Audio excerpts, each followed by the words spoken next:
بسم الله الرحمن الرحيم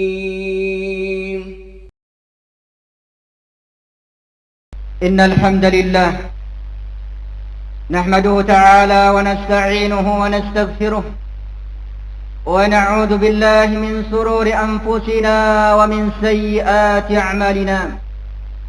من يهد الله فلا مضل له ومن يضلله فلا هادي له. وأشهد أن لا إله إلا الله وحده لا شريك له. وأشهد أن محمدا عبده ورسوله لا نبي ولا رسول بعده. فقد قال الله تعالى في القرآن العظيم: يا أيها الذين آمنوا اتقوا الله حق تقاته ولا تموتن إلا وأنتم مسلمون. يا أيها الذين آمنوا اتقوا الله وقولوا قولا سديدا يصلح لكم أعمالكم ويغفر لكم ذنوبكم ومن يطع الله ورسوله فقد فاز فوزا عظيما. Segala puji bagi Allah Jalla Jalaluh.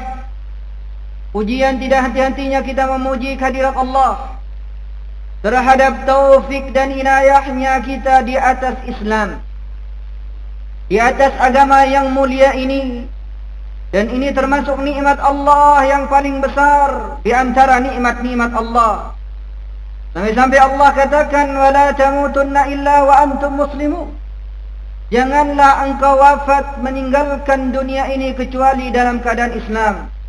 Semoga nikmatul Islam ini disabatkan oleh Allah sampai akhir hayat kita. Salawat dan salam tidak lupa kita haturkan kepada manusia terbaik pilihan Allah, yang mana tidak ada Nabi dan Rasul setelah beliau, dan tidak ada syariat setelah syariatnya Nabi kita Muhammad sallallahu alaihi wasallam. Para ulama kita mewasiatkan kita untuk selalu bertakwa kepada Allah Jalla Jalaluh, wa huwa al-imtisalu awamirillah wa ijtinabun nawahi, yaitu mengerjakan segala apa yang diperintahkan oleh Allah dan menjauhi segala apa yang dilarang oleh Allah Jalla Jalaluh. Hadirin sidang Jumat yang dirahmati Allah, kalau kita melihat dan memandang keadaan kaum muslimin, kita tidak membicarakan orang lain. Kalau kita melihat keadaan kaum muslimin, banyak dari mereka dalam keadaan bimbang. Mereka tidak tahu untuk apa mereka diciptakan. Kerjanya berangkat pagi, pulang sore. Besoknya berangkat pagi, pulang sore. Sampai kapan? Sampai dia diwafatkan oleh Allah Jalla Jalaluh. Sebagian kaum muslimin hidup dalam keadaan hina dina. Kenapa ini bisa terjadi? Padahal Allah Jalla Jalaluh tidak menurunkan sembarang mukjizat kepada Nabi kita Muhammad sallallahu alaihi wasallam. Tidak seperti mukjizat Nabi sebelum Nabi kita Muhammad sallallahu alaihi wasallam. Kita lihat Nabi Musa alaihi salatu wassalam, Allah berikan mukjizat berupa tongkat.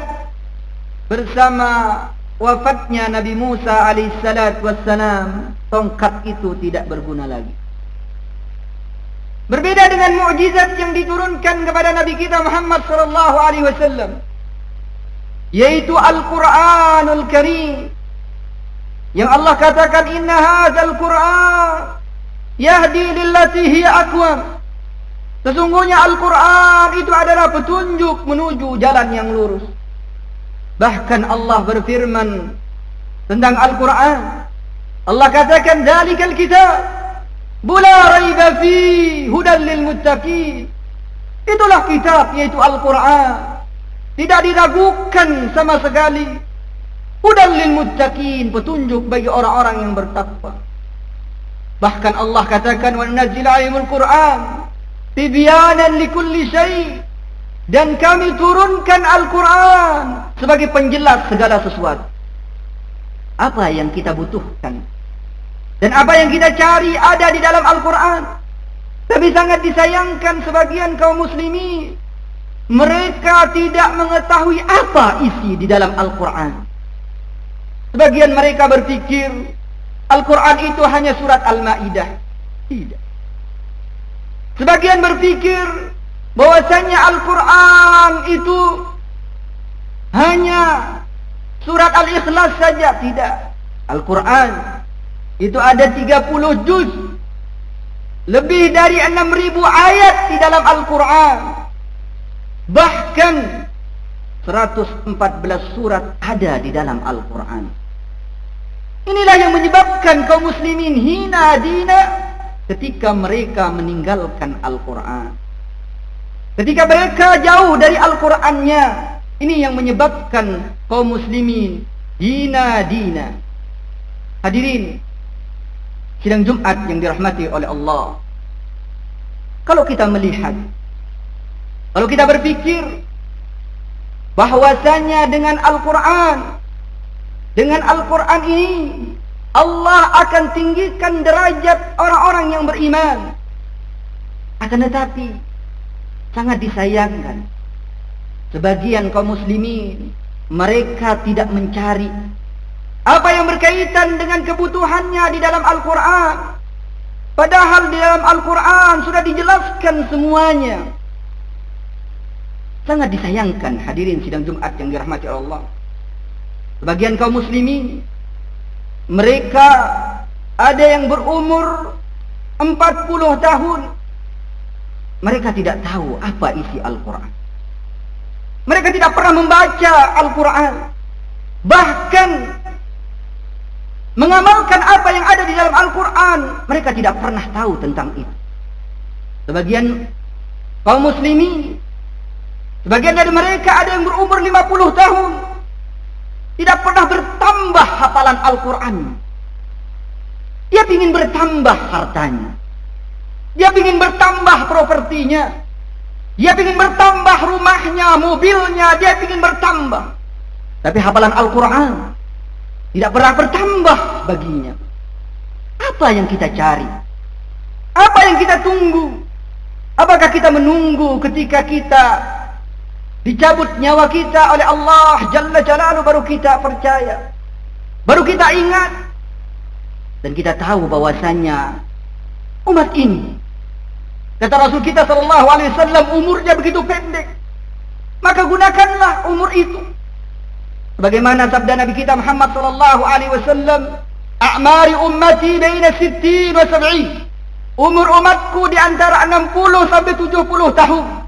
Wa aktsar min zalika qalil, dan lebih daripada itu sedikit. Oleh karena itu, ketika kita tahu bahwasanya umur kita pendek,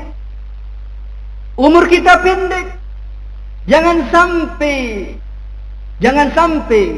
sampai detik ini kita tidur kecuali tidak membaca Al-Quran. Jangan sampai kita rebahan di rumah kita, sebelum itu kita tidak membaca Al-Quran. Baca Al-Quran itu, pahami apa yang ada di dalamnya, maka amalkanlah Al-Quran itu. Karena Al-Quran adalah sebagai pengangkat derajat kaum muslimin. Bagaimana Rasul kita sallallahu alaihi wasallam katakan, "Innallaha yarfa' qauman bihadzal kitab." Sesungguhnya Allah akan mengangkat suatu kaum, derajat suatu kaum, karena mereka mengamalkan Al-Quran. Wa yadha bihil akhar, dan akan menghinakan orang-orang yang meninggalkan Al-Quran. Oleh karena itu, Rasul kita sallallahu alaihi wasallam pernah berdoa kepada Allah Jalla Jalaluhu.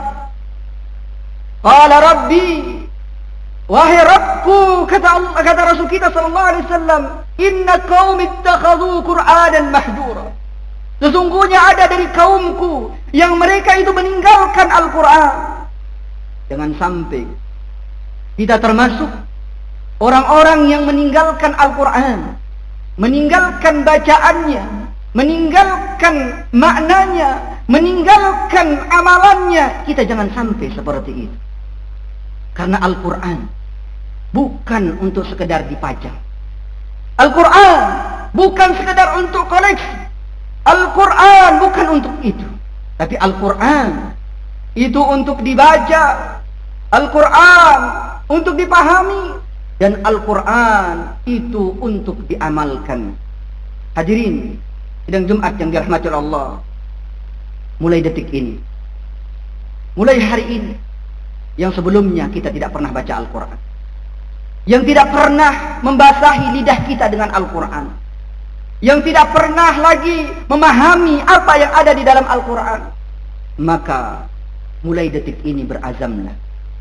Karena al-mautu la yata'akhkhar wa la yataqaddam, bahwasanya kematian itu tidak akan maju dan tidak akan mundur, tetap pada tempat, tetap pada tempatnya. Yang mana jangan sampai kita menyesal di kemudian hari, yang mana Allah ingatkan yauma yanfa'u malun wala banun illa man atallaha biqalbin salim. Pada hari itu tidak ada lagi yang bermanfaat dari anak-anak kita, dari harta yang kita tumbuh, dari harta yang kita miliki. Anak-anak kita yang sudah berhasil, tidak ada manfaat lagi. Bahkan yauma yafirrul mar'u min akhihi wa ummihi wa abihi, bahkan orang-orang yang terdekat dengan kita di akhirat kelak, mereka akan lari.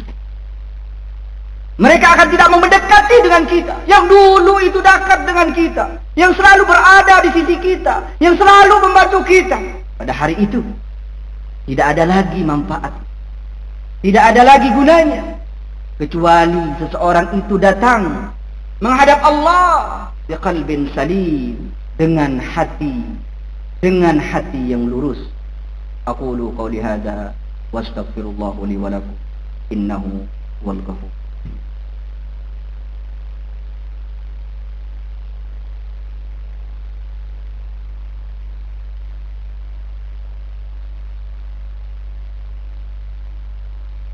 Alhamdulillah, alhamdulillah hamdan katsiran tayyiban mubarakan fihi kama yuhibbullah rabbuna wa yarda. Ashhadu an la ilaha illallah wahdahu la syarika lah, wa ashhadu anna Muhammadan abduhu wa rasuluhu la nabiyya wa la rasula ba'dah. Puji syukur kepada Allah, selawat serta salam tidak lupa kita haturkan kepada baginda Nabi besar kita Muhammad sallallahu alaihi wasallam. Para ulama kita senantiasa mewasiatkan kita untuk selalu bertakwa kepada Allah, wa wal imtisalu awamirillahi wa tinabun nawahi, yaitu mengerjakan segala apa yang diperintahkan oleh Allah dan menjauhi segala apa yang dilarang oleh Allah. Pada hari ini, hari Jumat, perbanyaklah kita berselawat kepada baginda Nabi besar kita Muhammad sallallahu alaihi wasallam, dan perbanyaklah kita berdoa di waktu-waktu mustajab. Marilah kita banyak-banyak berdoa kepada Allah dan berselawat kepada baginda Nabi besar kita Muhammad sallallahu alaihi wasallam. Inna Allah malaikatahu yusalluna 'alan nabi ya ayyuhalladzina amanu sallu 'alaihi wa sallimu taslima. Allahumma ighfir lil muslimina wal mu'minina wal mu'minat. Allahumma ighfir lil muslimina wal mu'minina wal mu'minat. Allahumma ighfir lil muslimina wal mu'minina wal mu'minat wal ahya minhum al amwat. Allahumma irfa'na al bala wal waba wal mihan ma zahara minha wa ma batan fi biladina hadha khassah fi buldanil muslimina 'ammah ya arhamar rahimin. Allahumma ja'alna min ahlil jannah ya arhamar rahimin. Allahumma ja'alna min ahlil jannah wa ma yuqarribu ilayhi ya arhamar rahimin. Allahumma ajirna minan nar. Allahumma ajirna minan nar. Allahumma ajirna minan nar. Allahumma taqabbal minna salatana wa siyamana wa qiyamana wa ruku'ana wa sujudana wa tilawatana ya arhamar rahimin. Rabbana la tuzigh qulubana ba'da idh hadaytana wa hab lana min ladunka rahmah innaka antal wahhab. Rabbana atina fid dunya hasanah wa fil akhirati hasanah wa qina adzaban nar. Wa akhiru da'wana anil hamdulillah.